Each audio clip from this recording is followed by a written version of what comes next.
সেদিনের সকালটা ছিল আর 5টা দিনের মতো। প্রকৃতির নিজের নিয়মে শুরু হয় দিন।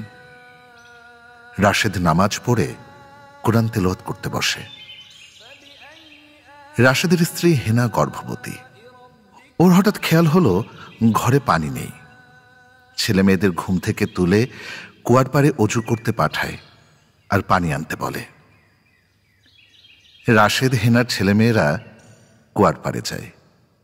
ওরা যখন কুয়ায় বালতি ফেলতে যাবে তখন দেওয়ালের ঘুলঘুলি দিয়ে ওদের চোখ যায় নদীর পাড়ে। 17-18 জন যুবককে চোখ বেঁধে সারিবদ্ধভাবে দাঁড় করিয়ে রাখা হয়েছে। কিছুক্ষণ পরে গুলির শব্দ আর সেই যুবকদের। রাশেদ হেনার ছোট ছোট ছেলেমেয়েরা চোখের সামনে এই হত্যাকাণ্ড দেখে সেখানে ঠাঁই দাঁড়িয়ে থাকে। কতক্ষণ তারা দাঁড়িয়েছিল তা তারা জানে না। রাশেদ গিয়ে ওদের কুয়ার পাড় থেকে নিয়ে আসে। ওদের শরীর জ্বরে পড়ে যাচ্ছে, কোনো হুঁশ নেই।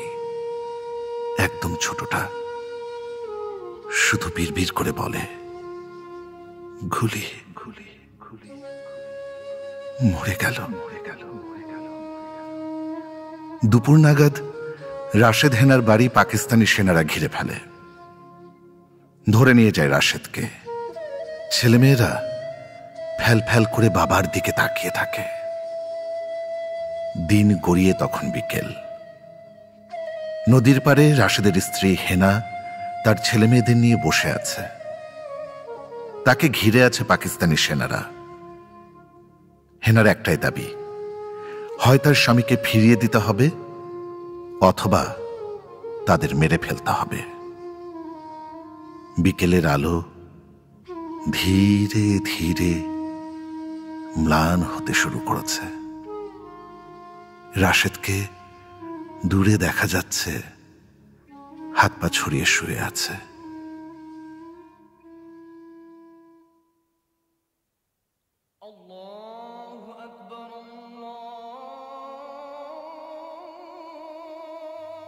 দূরে কোথাও মাগরিবের আজান হচ্ছে।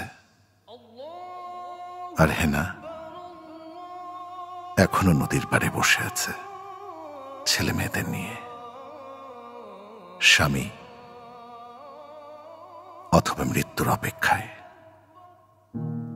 1971 আমাদের মুক্তিযুদ্ধের বছর। 1971 আমাদের স্বাধীনতার বছর।